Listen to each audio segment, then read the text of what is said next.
there's always that one couple at every campsite that's been camping for way too long. They have the folding chairs, the Christmas lights in July. We'd love to have you for dinner.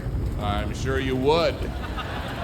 Now, how do I get a padlock on my tent so we're not eaten by Ma and Pa Dahmer? Happy camper. Has anyone ever really been a happy camper? Because whenever we use that term, we're being sarcastic. He is not a happy camper. Why don't we just call him a camper?